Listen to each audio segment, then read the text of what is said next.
아주 우리도 요즘 생활이 많이 불편하고 전 세계적으로 우리 코로나 바이러스 때문에 이렇게 너무너무 많이 불편한 것 같습니다. 그래서 교회도 많이 빠진 것 같고 우리 삶의 많은 부분에 어려움이 있는 것이 사실입니다. 특별히 우리 또 우한 폐렴 또는 우리가 신종 코로나 바이러스, 우리가 이 문제를 직면해서 우리가 그냥 이렇게 지나갈 수는 없는 것 같고, 이를 통해서 하나님께서 우리에게 무엇을 말씀하시나, 하나님의 그 마음을 우리가 깨닫는 시간이 됐으면 좋겠습니다. 그래서 오늘 이 신종 코로나 바이러스 사태의 모습을 좀 우리가 몇 가지를 보려고 합니다.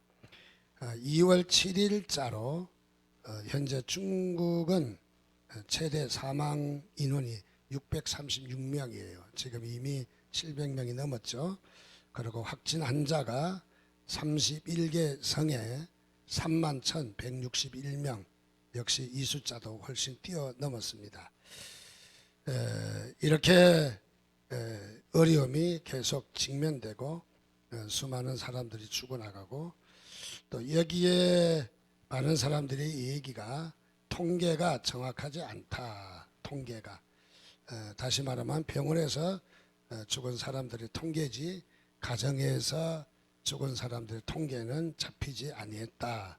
그런 말들이 대체적인 대세인 것도 같습니다. 또 그리고 뭐 급하게 컨테이너를 지어서 환자들을 수용한다 하지만은 환자들을 수용하고 밖에서 철장문을 아예 용접으로 봉해버려서 나오지도 못하고, 그래서 거기서 죽어라.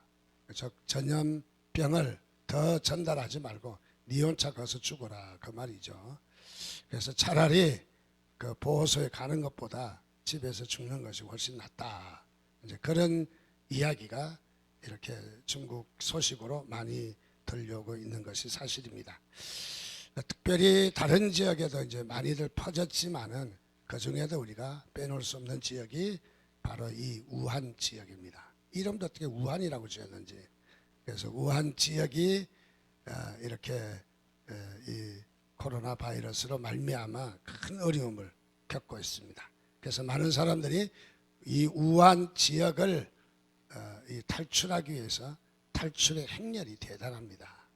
그래서 이렇게 너도나도 이 지역을 빠져나가고자 혈안이 되어 있는 모습이기도 합니다. 왜 이렇게 이번 이 사태가 이렇게 되었을까? 그 원인을 찾는 중에 이 첫 번째는 이 박쥐에게서 바로 이 바이러스가 발견되었다. 그래서 박쥐. 그래서 이 박쥐에 대해서 원인을 거기에서 찾아보기도 합니다. 근데 중국 사람들의 그 음식 문화를 보면은 참 음식 문화가 가관이 아니죠. 우리가 생각할 수 없는 바로 그런 음식이 있죠. 우리가 중국에 가면은 굉장히 야만적인 그런 모습들이 없지 않아 많이 있습니다.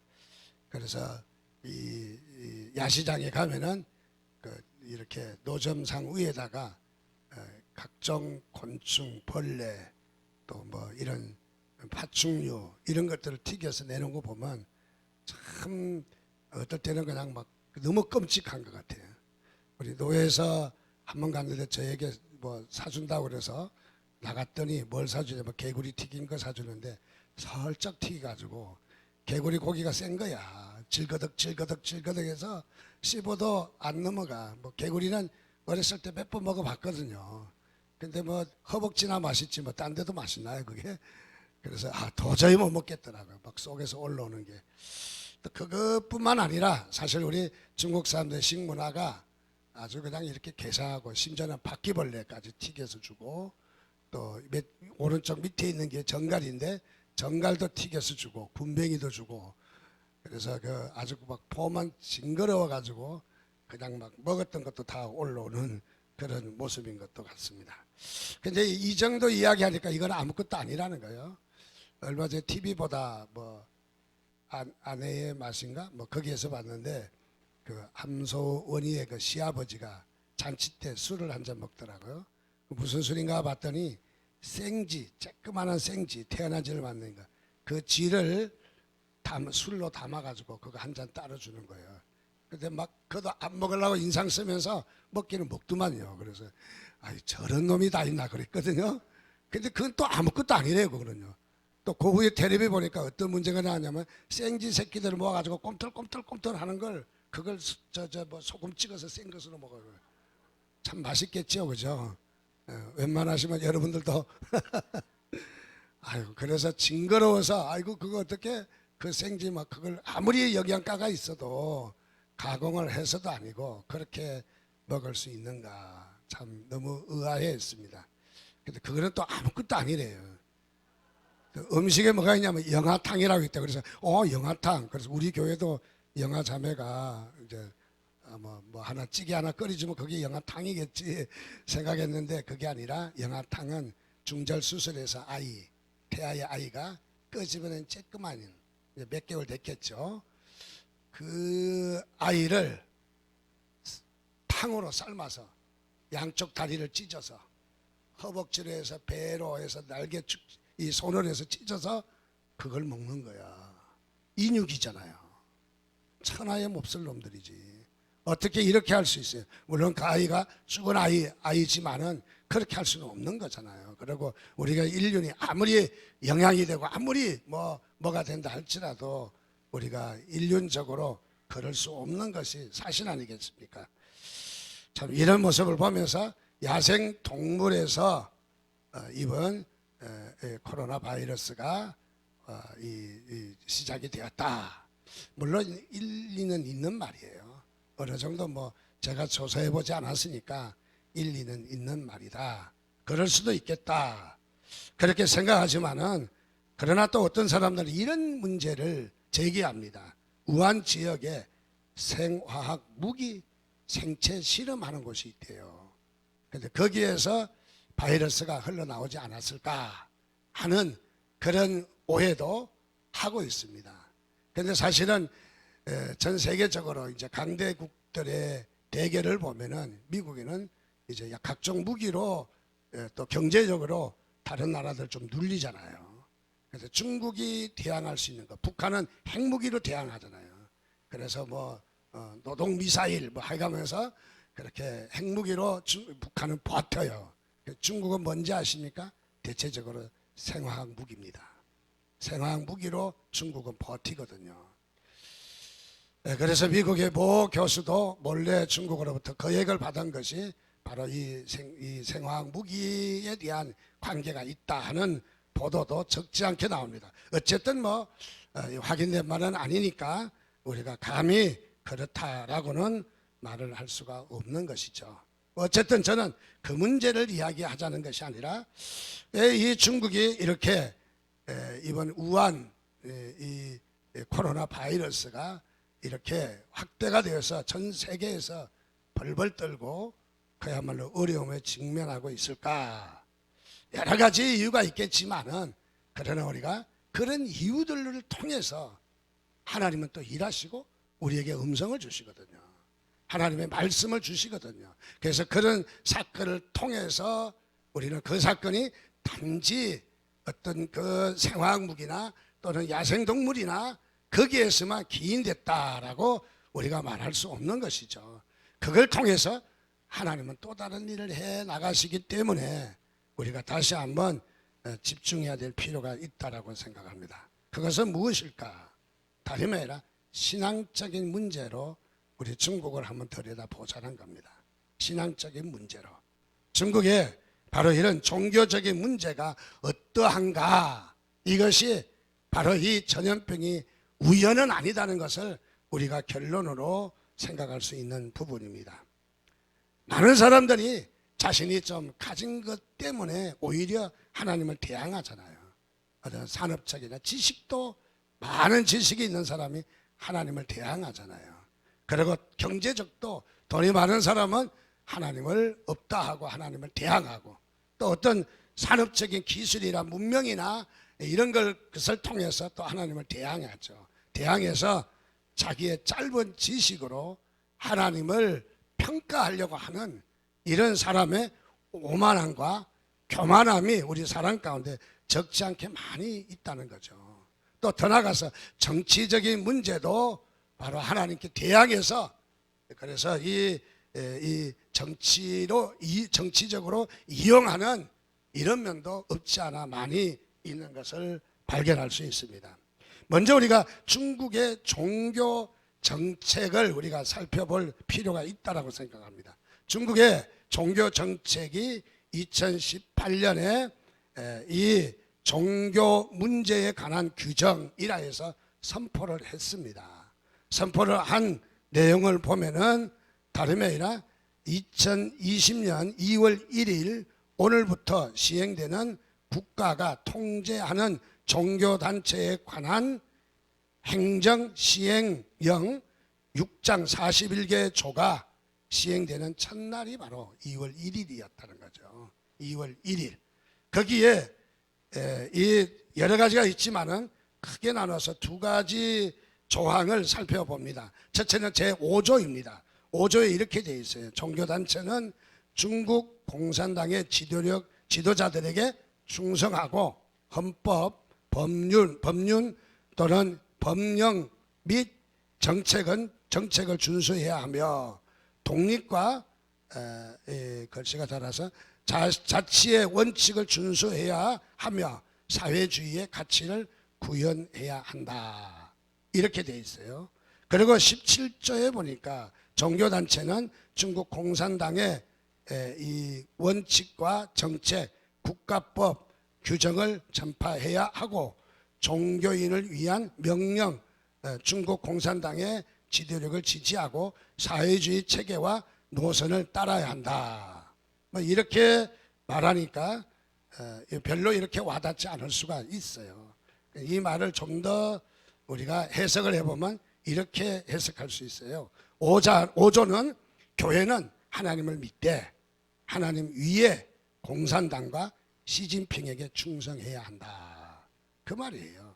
즉 최고의 권위는 당이 가진다는 뜻이고 사회주의 정신인 무신론, 신이 없다 말하는 것이 그게 근본이라는 거예요. 그게 원칙이라는 거예요. 인간의 영혼 따위는 없는 유물론을 따르는 조건으로 종교 활동을 허락한다. 그런 아주 정말 세상 말세와 같은 이런 모습이죠. 로마가 각 신들을 인정을 했죠. 로마가. 그러면서 신들 중에 모든 신의 최고의 신은 황제이다. 이렇게 로마가 했던 것처럼 지금 중국도 시진핑이를 황제로 둔갑하려고 온갖 정책을 다 쓰고 있는 것이 사실입니다. 17조는요. 교회는 공산당의 정신을 전파하고 교육하는 곳이라는 뜻인 거예요. 교회는 중국 공산당을 선전하고 전파하는 곳이라는 거죠. 그래서 수년 전부터 모든 교회의 전면에 시진핑의 초상화를 걸고 공산당의 강령을 걸고 예배하기 전에 공산당 강령을 함께 읽고 다짐하고 그리고 예배하도록 했고, 현재 중국 교회는 공산당 찬양가를 예배 중에 부르고 있습니다. 예배 중에. 이것이 오늘 중국의 현실입니다. 실제 사진도 보면 중국 공산당들은 교회를 얼마나 많이 무너뜨리는지, 우한 지역에만 2018년에 19년에 지하교회, 중국에는 교회가 두 개지가 있잖아요. 삼자교회가 있고 지하교회 또는 가정교회가 있어요. 가정교회는 체계와는 갖춰지지 않았지만 열정이 있고 복음이 있는 교회도 많이 있어요. 그러나 삼자교회는 이거는 완전히 정부 선전하는 바로 원고도 설교도 다 써준 거 읽기만 하면 되는 거예요. 그리고 삼자교회는 정부교회입니다. 공산당 교회입니다. 자, 이런 교회들이 있는데 지금 복음적으로 그래도 어느 정도 가까이 있는 이 지하교회 또는 이 가정교회를 무려 우한 지역에 48개를 폐쇄시켰어요. 48개를. 그리고 더 나가서 이 우한 지역에 이 특별히 종교 우리 기독교의 박해가 아주 격렬하게, 왜냐하면 우한 지역이 어떤 지역이냐면 중국의 종교 정책의 가장 시범적인 지역이에요. 그래서 먼저 우한 지역에서 실시를 하고 그 다음에 그것이 잘 될 때 다른 지역으로 전파한다. 시범 케이스로 우한 지역에서 종교 핍박이 있었던 것이죠. 그래서 그 법을 적용해서 먼저 우한 지역에 그렇게 했습니다. 그래서 이 우한 지역에서는 말할 수 없는 일들이 많이 일어납니다. 오른쪽 맨 위에 있는 그림은 예배하기 전에 공산당 깃발을 들고 와 소리를 지르며 공산당이 최고라고, 공산당이 바로 이것이 바로 우리의 낙원이라고 그야말로 공산당에 충성 맹세하는 모습입니다. 밑에는 우리 시진핑의 사진을 또 이렇게 걸기도 하고 교회 앞에 정면에 십자가를 떼고 이렇게 시진핑의 이런 사진을 걸고 있습니다. 실제로 중국에서 요즘 일어났던 교회 핍박은 어떤 핍박들이 있습니까? 2019년 우한 지역에서만 지하교회 48개를 폐쇄했고 선교사들을 추방을 했습니다. 하루아침에 선교사들을 나가라고, 그래서 옷까지도 가지고 나오지 못하도록 그냥 벌거숭이로 다 쫓겨났어요. 우리 군포에도 있죠. 그리고 또 더 나아가 교회당을 파괴시켰습니다. 교회당을 부수고 십자가를 떼고 그야말로 교회에다 불을 지르고 또 성경을 불태우고 또 십자가를 철거하고 CCTV를 설치해서 교회의 모든 것을 감시하고 시주석의 시진핑의 주석의 조상화를 게재하고 예배 시간에 정부 선전하는 시간이 반드시 들어가 있고, 그리고 교회 지도자들이 많은 사람이 감옥에 갇히는 이런 일들이 비일비재하고 있습니다. 자, 중국이 참으로 이렇게 이 최대의 기독교인의 인구가 있는 나라잖아요. 한 나라 안에 약 1억 2천 정도가 기독교인, 가정교회를 통해서 이런 기독교인들이 급성장해 왔는데 중국 공산당들은 이를 바로 이 자신의 정치 도구로 삼고 있다라는 것이죠. 그래서 이 우한 지역의 종교 정책 시범 지역으로 종교 탄압이 가장 심했던 곳입니다. 가장 심했던 곳. 그래서 저는 이 도시에 일어난 이 우한 폐렴의 이것이 바로 이게 우연은 아니다. 뭔가 하나님의 뜻이 있다. 왜냐하면 성경에는 참새 한 마리도 하나님의 허락 없이는 절대로 떨어질 수 없는데 사람의 생명이 지금 700여 명, 그것도 공식적인 숫자만 700여 명, 그 외에도 수많은 사람들이 많이 죽어가고 있는 이런 사건이 우리는 우연으로 돌린다면은 그와 같이 미련한 사람은 없을 것 같아요. 이거는 절대 우연으로 돌릴 수 없는 사건이라는 것이 사실입니다. 그래서 우리는 이 코로나 이 바이러스 중국 우한 사건을 통해서 우리가 이 하나님께서 무엇을 말씀하시는가 우리가 다시 한번 깨닫는다면은, 그리고 우리가 하나님 앞에 나가서 우리가 회개한다면은 우리에게 살 길이 열려질 줄 믿습니다. 우리 중국이 우한 폐렴 가운데 죽은 사람 중에 공무원이 죽은 사람이 있어요. 1번으로 제일 먼저. 이름은 제가 못 찾았는데 바로 그 공무원은 누구냐면 종교 탄압의 장본인입니다. 바로 하나님께서 그를 생명을 거둬가신 것을 보면 정말 우연이 아니다 하는 것을 우리는 다시 한번 느낄 수 있습니다. 여러분, 하나님은 살아계십니다. 믿습니까? 죽은 하나님이 아닙니다. 침묵하신 하나님이 아닙니다. 하나님은 지금 말할 수 없이 그야말로 흔들고 하나님은 다스리시고 하나님은 하시는 하나님이십니다. 저는 이 대체적으로 한 2주간 정도가 지금 우리에게 이렇게 위기로 다가와서 저 자신도 조심을 해야 되고, 왜냐하면 교인들에게 잘못하면 옮기게 할 수도 있는 거고, 또 우리 교인 중에도 신경을 써서 다른 사람에게 옮기지 않도록 각별히 신경을 쓰면서 최소한의 대책과 또 예찬을 이 음식 먹을 때가 가장 이렇게 많이 있으니까 예찬을 하지 않는 것이 좋겠다 그런 생각이 들어서 지난주에 이어서 이번 주도 밥 안 줍니다. 그러나 나는 안 주면 나는 죽겠다 하시는 분은 기다리시면 제가 라면이라도 끓여드릴게요. 예. 그래서 어쩔 수 없이 이렇게 된 것을 용서하시기 바랍니다. 그래서 저는 이를 위해서 어떤 교회는 예배도 못 드리고 해서 저도 기도했습니다. 하나님 앞에 기도하며 또 이 설교를 지난주도 조금 맛을 보였기 때문에 그래서 이 관심을 가지고 이렇게 하나님께 기도했습니다. 기도하는데 하나님께서 저에게 부어주시는 마음은 물론 사람마다 다를 수 있지만 저에게 하나님께서 부어주시는데 하나님께서 이렇게 저에게 음성을 주셔요. 다름 아니라 내가 지금 분노하고 있다는 거예요. 분노하고 있다. 내가 이 불을 쏟아 버리리라. 그래서 이 하나님의 교회를 그야말로 짓밟고 십자가를 떼고 교회를 그야말로 자기의 목적, 어떤 수단과 이익의 목적으로 삼는 이런 중국 공산당에 하나님의 분노가 쏟아졌다고요. 분노가. 그래서 하나님께서 참을 수가 없다는 거예요. 하나님이 막 화가 많이 나신 거예요. 화가. 그래서 이 분노를 쏟아붓겠다는 거예요. 쏟아붓겠다. 그래서 우리는 중국을 위해서 기도해야 됩니다. 또 그를 위해서 많은 회복이 일어나서 다시 한번 또 회개가 일어나고 그래서 중국 지역이 바로 복음의 꽃이 다시 피어지기를 여러분 기도하시기를 주님의 이름으로 축원드립니다. 하나님은 당신을 대적하는 무리를 절대로 그냥 두지 않습니다. 특별히 교회에 대해서 교회를 건드리면 교회라면 두 가지가 되겠죠. 우리 교인들을 건드리면 하나님의 자녀들이거든요.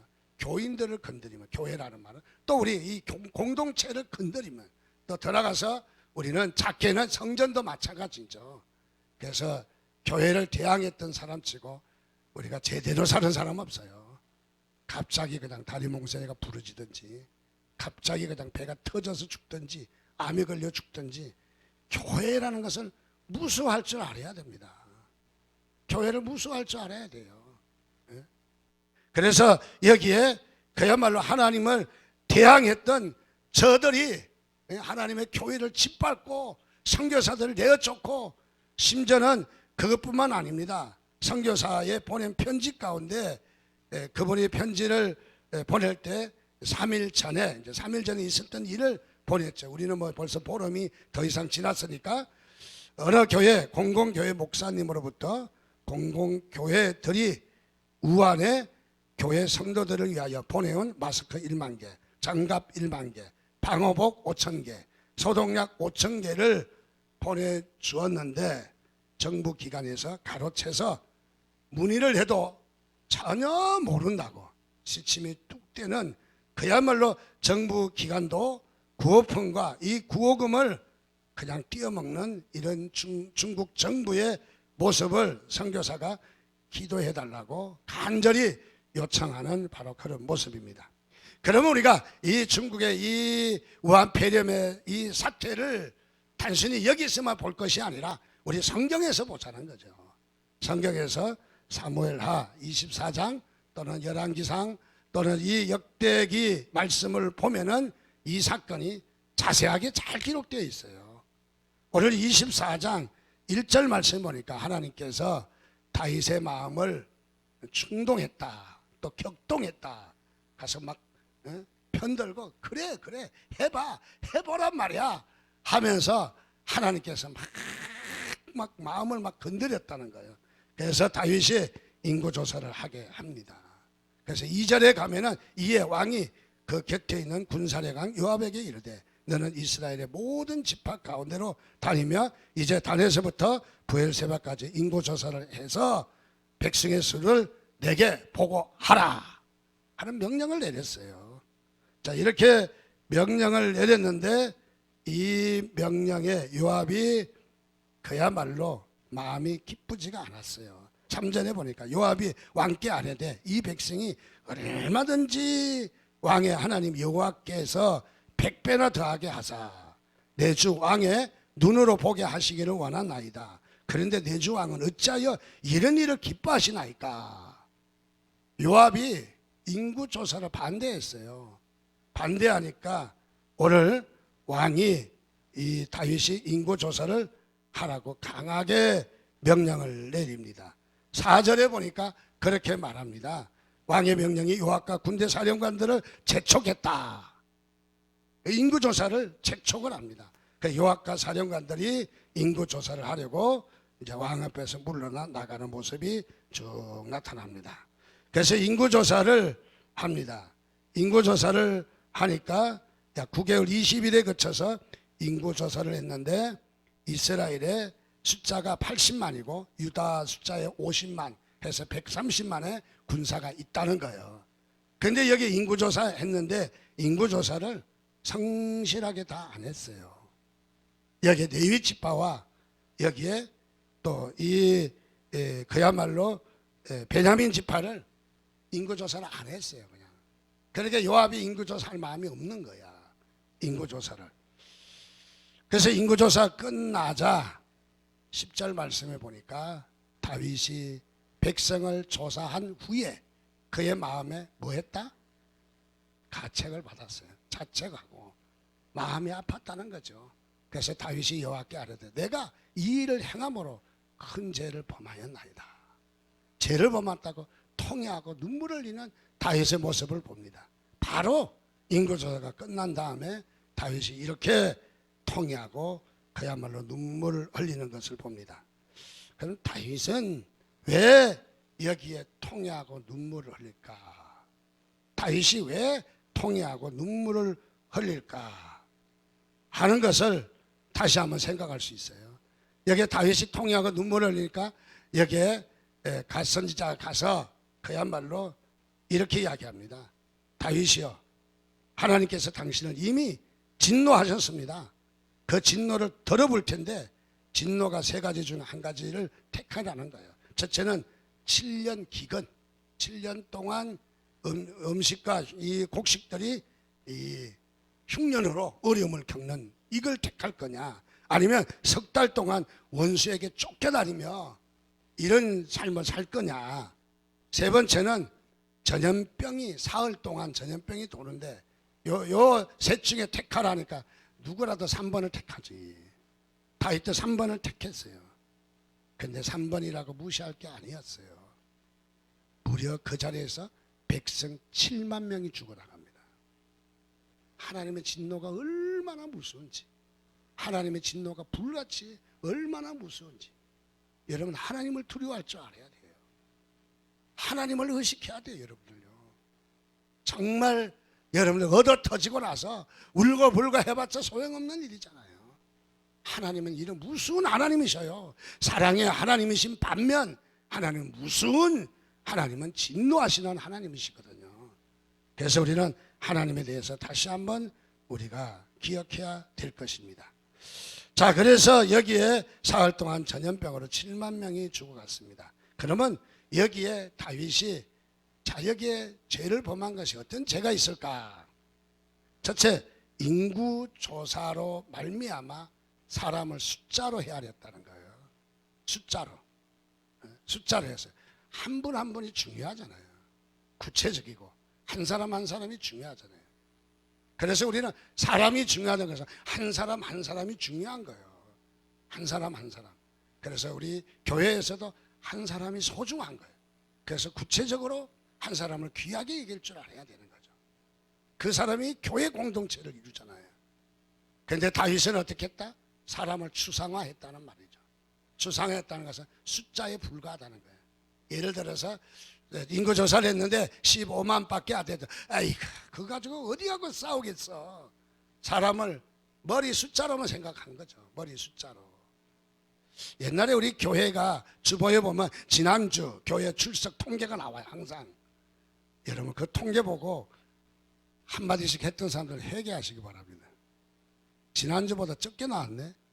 이 소리 들으면 교육자 마음이 심장이 멎습니다. 아휴, 더 나와야 되는데 오늘 또 적게 나왔네. 요즘은 이제 통계를 안 넣어서 그래도 눈이라도 감고 있습니다. 그래서 어떻게 합니까? 혹시 행여나 이런 생각이 들지 않을까? 교육자는 교인을 사람의 숫자로 생각하지는 않았을까? 많은 사람들은 안 그랬겠지만은 저에게는 그런 마음이 들 때도 없지 않아 있었어요. 없지 않아 있었어요. 사람은 뭘로? 하나의 인격체로 생각하지 아니하고 사람을 하나의 숫자로, 좀 나쁘게 말하면 대가리 숫자로. 내가 대가리 숫자냐고요? 인격체지요. 그죠? 그래서 우리는 많은 사람들은 존중하고 적은 사람들은 존중할 수 없다. 그것도 아니죠. 우리는 한 사람 한 사람이 다 소중한 거예요. 다윗은 여기에 바로 사람을 추상화했다는 측면이 다윗에게는 큰 잘못입니다. 왜냐하면 다윗은 다름이 아니라 다윗은 어떤 자신이 왕이 되고 또 이래서 자신이 뭐 한번 뻐기려고 조사한 건 아니거든요. 그래 조사한 건 아닙니다. 자, 여기에 두 번째는 어떤 이유가 있었을까 생각해 보면 다윗과 요압 장군입니다. 요압을 통해서 다윗이 이 요압이 공로자인 것은 맞는데, 근데 또 요압은 항상 가시야. 다윗의 무슨 일을 하는데 가시야. 항상 반대하고 지 멋대로 하고 성격 급하고 공명심 놓고 교만하고. 그래서 다윗이 늘 왕으로서 이 요압 이놈을 처리해야 되는데 이놈 때문에 늘 걱정이야. 여러분, 충성하고서도 속썩이는 일꾼이 되지 않기를 원합니다. 교회에 그렇게 요압이 충성했잖아요. 다윗에게 요압과 아비새와 그야말로 얼마나 형제간이 그렇게 충성하고 다윗을 위해서 뛰었지만은 또 한 군데는 다윗을 무진장이 속삭였다는 거예요. 무진장이. 그래서 다윗의 기도 제목이 뭔지 아세요? 저 요압 저놈을 제거하고 싶다는 거예요. 요압을. 그래서 요압을 제거해야 되는데 어떻게 제거해요? 그 충성된 종을 다윗 자신이 목을 잘라버리면은 백성들의 마음이 덜껐잖아요. 백성들의 마음을 덜껐는 거예요. 그래서 요압에게 인구조사를 시켜갖고 하나님한테 얻어 터지도록 만든 거예요. 얻어 터지도록. 그런데 보니까, 왜냐하면 요압이라는 인물은 공명심이 많고 교만하고 자랑거리가 많은 사람이라 뭘 해놓으면 자기 공로로 다 하고, 내가 그렇게 했지, 내가. 그리고 인구가 어쩌고 내가 130만의 장군이야, 장군. 뭐 어쩌고 뭐 자기 잘난 면을 많이 자랑할 수 있는 사람이에요. 그러면 하나님께서 가만히 두지 않고 작살낼 것이다 하는 것이 다윗의 생각이었어요. 근데 그랬을까요? 아니에요. 왜냐하면 요압은 다윗의 인구조사를 반대했거든요. 그러니까 인구조사에서, 군사를 조사해서 자기의 공명심이 높아지려고 했던 것은 역시 요압에게는 없었다 하는 것이 성경 말씀을 통해 증거가 되는 거예요. 자, 그러면 어떤 모습입니까? 다윗은요, 왜 이런 인구조사를 했을까? 오늘 사무엘하 24장 1절 말씀에 보니까 하나님이 충동했다고 그랬어요. 하나님이 격동했다라는 말을 했거든. 하나님이 그의 마음을 이렇게 까불었다는 말이죠. 자, 그래서 여기에 이 다윗이 또 인구조사 끝난 즉시 자기가 회개하잖아요. 자기가 회개하는 거 보니까 요압 장군의 공명심과 관계된 것은 아니라는 것이 판명이 되어지는 거예요. 저는 이 말씀에 성경에 뚜렷하게 나타난 것은 없습니다. 그러나 제가 기도하며 성경의 글씨만 보는 것이 아니라 성경에 하나님의 마음을 봐야 돼요. 마음을, 하나님의 음성을 봐야 돼요.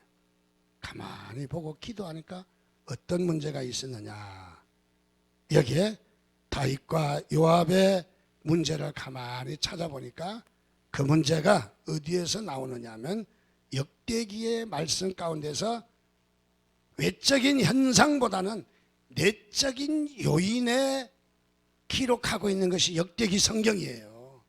그러니까 내적인 요인을 말하고 있어요. 우리 사람들 그렇잖아요. 성질 나니까 그 인상이 뭐 눈이 뭐 찢어서 올라가고 뭐 그게 중요한 게 아니라 그 사람의 마음을 읽어야 되잖아요. 마음을, 내적인 마음이 어떤 상태였는가 중요하잖아요.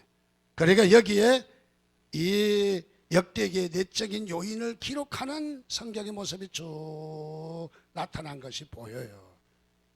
역대기 21장 1절부터 또 이제 그런 면들이 잘 보입니다. 그래서 여기에 사탄이 일어나 이스라엘을 대적하고 다윗을 충동하여 이스라엘을 계수하게 했다 하는 말씀으로 시작합니다. 다윗이 사탄의 충동을 받았다. 또 다윗이 하나님이 그를 격저 마음을 움직였다 하는 모습을 보니까 다윗은 왜 인구조사를 했을까? 그것은 다름이 아니라 자신의 군사력을 자랑하거나 자신의 숙적인 요압을 제거하려고 했다기보다는 다윗이 말년이 되어서 자신이 이제 더 이상 왕권을 유지할 수가 없지요. 이제는 자신의 왕권을 누구에게 물려줘야 돼요? 솔로몬에게 물려줘야 돼요. 솔로몬. 근데 솔로몬은 누굽니까? 본처의 자식이 아니잖아요. 그리고 이 솔로몬은 어떻습니까? 밧세바를 통해서 첫 번째 애는 죽고 두 번째 애잖아요. 그래서 솔로몬이 그런 모습이긴 한데 사실 솔로몬은 전쟁의 경험이 없어요. 다윗은 전쟁을 잘했거든요. 그런데 솔로몬은 전쟁의 경험이 없어요. 전쟁에. 그리고 정치도 잘할 수 있는 그런 여건이 되지 않은 거예요. 그런데 누가 지금 살아있어요? 요압이 살아있어요. 요압이 솔로몬이 등극에 방해될 사람인 것은 지극히 당연한 얘기예요. 요놈이 방해놓고 왕을 주무를 거, 솔로몬 왕을 주무를 것이 뻔한 얘기예요. 그래서 이 노인 다윗은 여기에 마음을 안정할 수가 없었던 거예요. 사실은 이게 인간적인 생각이에요. 왜냐하면 하나님은 솔로몬을 통해서 요압 장군을 깨끗하게 제거합니다. 깨끗하게 제거해요. 아주 지혜롭게 제거합니다. 잘 문제없도록 잘 제거합니다. 그렇게 보면 솔로몬은 지혜로운 사람이기 때문에 하나님께서 솔로몬을 통해서 일하실 텐데 다윗은 솔로몬에게 왕권을 물려주면서 자신이 높아심이 생겼던 거예요. 그래서 죽기 전에 무겁고 역겨운 진보다리인 요압을 처리할 마음이 다윗 가운데서 들었다. 그래서 인구조사하고 난 뒤에 오열을 하는 거예요. 인구조사를 하고 난 뒤에 오열을. 그야말로 다윗 자신이 잘못한 것을 지금 드러내는 거 아니겠습니까? 무엇이냐면 다윗은 어떤 사람이에요? 거룩한 일을 통해서 요압에게 함정을 빠뜨려서 하나님의 노여움을 사게 하고 그러고 유혹에 빠져서 사탄의 충동이 되도록 하게 했다 하는 말이죠. 그렇습니다. 우리 성경에 보면 마태복음 5장 44절에 보면은 같이 읽겠습니다. 시작. 나는 너희에게 이르노니 너희 원수를 사랑하며 너희를 핍박하는 자를 위하여 기도하라. 원수를 사랑하고 기도하라는 거예요. 이게 하나님의 뜻이에요. 또 다른 성경에 보면은 로마서 12장 20절 시작. 내 원수가 줄이거든 먹이고 목마르거든 마시게 하라. 그리함으로 내가 숯불을 그 머리 위에 쌓아놓으리라. 대접을 해야 그 원수가 빨리 죽든지 처리하신다는 거예요. 하나님이 원수를 사랑하라는 거야. 그런데 지금 여기에 다윗은 무엇을 하느냐 하면은 원수 갚는 것이 자신에게 있다. 그리고 하나님께 맡기지 아니하고 자신이 심판을 해야 한다는 것을 생각했다는 거죠. 즉 하나님의 심판이 더디다고, 하나님의 심판이 이루어지지 않는다고 인간의 방법으로 원수 갚으려고 했던 다윗의 모습이라는 것입니다. 저는요. 그래서 여기에 오늘 이 중국 땅이 어떻습니까? 우한 폐렴이 그냥 생겨난 것이 아니라 하나님께 도전한 거예요. 하나님께 도전해요. 하나님의 교회를 짓밟고 하나님의 교회를 자신의 어떤 정치적으로나 어떤 권력에 자신의 이기적으로 사용했을 때 하나님이 불같이 일어나서 지금 쏟아 부으시겠다는 거예요. 분노를요. 하나님의 이 분노가 막 덜 끓고 있다는 거죠. 덜 끓고. 그래서 이 중국 땅에도 이 오늘 성경 사무엘하 24장을 보면서 바로 이 하나님 앞에 중국 땅이 교회를 이렇게 짓밟아 가지고 이럴 수가 없다는 것입니다. 하나님이 분노하시는 거죠. 어떻습니까? 이것은 중국에만 적용되는 것이 아니라 오늘 우리에게도, 심지어는 크게는 나라적으로, 작게는 우리 개인적 삶에도 하나님 앞에 이런 삶을 사는 건 하나님께서 가만히 두지 않겠다는 거예요. 하나님이 밟아버리겠다는 거예요. 작살내겠다는 거예요. 하나님이요. 교회를 자기의 어떤 인간적인 수단으로 이용하는 것, 짓밟아 버리겠다는 거예요. 그래서 또 어떠합니까? 이 우리의 모든 일을 자기가 판단하고 자기가 결정하고 자기가 하나님을 자기 이기적으로 사용할 때 하나님께서는 가만히 두지 않겠다는 거예요. 하나님의 노여움을 사신 것입니다.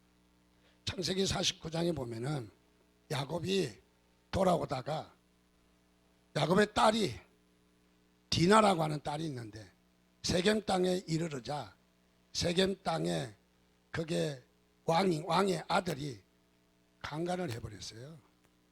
멀쩡하게 참으로 가나안 땅에 온 가족이 들어가야 되는데 느닷없이 이 딸이 강간을 당해가지고 그냥 뭐 난리가 난 거예요. 그러니까 이 세겜 땅의 왕자는 이야기하기를 결혼시켜 달라는 거예요. 어차피 뭐 자기가 범했으니까 결혼시켜 달라는 거예요. 그래서 가만히 생각해 보니까 시몬과 오빠 레위가 이렇게 이야기합니다. 다름이 아니라 세겜 땅의 남자들을 다 할례를 행하게 하라. 그러면 이 여동생을 주겠다는 거예요. 그래서 세겜 사람들이 할례를 다 합니다. 할례를 하고 나면 적어도 며칠간 하고 그냥 꼼짝 못하고 남자가 뭐 전쟁에도 못 나가고 하고 그냥 뭐 다 난리가 난 거죠. 그래서 이 세겜에 있는 남자들이 할례를 행하고 두루누워 있을 때 이 레위와 시몬이 가서 단칼에 목숨을 다 쳐버립니다. 쳐버려요. 이 사건을 두고 어떻게 해석할 겁니까? 하나님의 거룩한 일을 제 인간의 원수 갚는 데 쓰지 말라라는 거예요. 하나님의 거룩한 일을 그야말로 왜 인간적인 수단에 쓰냐는 거예요. 하나님의 교회를 왜 중국에 이렇게 하나는 하나님의 지금 불꽃 같은 진노를 쏟으신 것이죠. 성경 창세기 49장 7절 말씀 같이 읽습니다. 시작. 그 노여움이 혹독하니 저주를 받을 것이요 분기가 맹렬하니 저주를 받을 것이라. 내가 그들을 야곱 중에서 나누며 이스라엘 중에서 흩으시겠다는 거예요. 왜 흩으시고 왜 혹독한 이 노여움이 혹독했다고 노여움이 극에 달했다고 말하느냐? 그것은 다름이 아니라 이 시몬과 이 레위가 거룩한 할례를 통해서 지 원수 갚는 데 썼다는 거예요. 지 원수 갚는 일에 하나님께서는 참을 수가 없었던 것이 거룩한 것을 돼지에게 지 개에게 던지지 말라. 진주를 돼지에게 던지지 말라 말씀하신 것처럼 오늘 우리는 하나님 앞에 우리 자신도 저 중국 땅을 보면서 중국이 교회를 무너뜨리고 우리나라도 대형교회 50개를 작살내려고 어느 단체가는 제가 공식 스타일로 말을 하지 않습니다. 작살내려고 요즘 맨날 쏟아 나오는 것이 무엇입니까? 종교 재편해야 된다는 거예요. 지금 왜 나라가 종교를 건드려? 그리고 작은 일이겠지만 개인적인 일이겠지만 중국이 모델이 될 수 없다는 거예요. 북한은 중국이 모델이에요.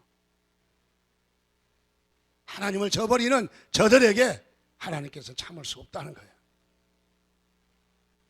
여러분 오늘 우리에게 주신 이 교회를 귀하게 여기시기 바랍니다. 교회에 여러분들 목숨 바쳐야 돼요. 교회가 여러분 장난치는 곳 아니에요. 감정 푸는 데도 아니에요. 화를 푸는 데도 아니에요. 사람 사귀는 데도 아니에요. 교회는 무엇입니까? 하나님의 나라입니다. 하나님의 나라예요. 그래서 우리는 이 우한 사태가 우연한 일은 아니다. 하나님의 무슨 뜻이 있겠다. 여러분 기도하면서 중보하시기를 주님의 이름으로 축원드립니다. 같이 기도하겠습니다. 하나님, 이 땅에 우한 폐렴, 이 코로나 바이러스를 제거해 주시고 주의 보혈로 이 땅을 감싸달라고, 하나님의 저 중국 땅도 회복되게 하시고 저 땅 위에도 하나님의 진노를 거두시고 하나님의 회복해 달라고 우리 주여 한번 부르짖고 같이 기도하겠습니다.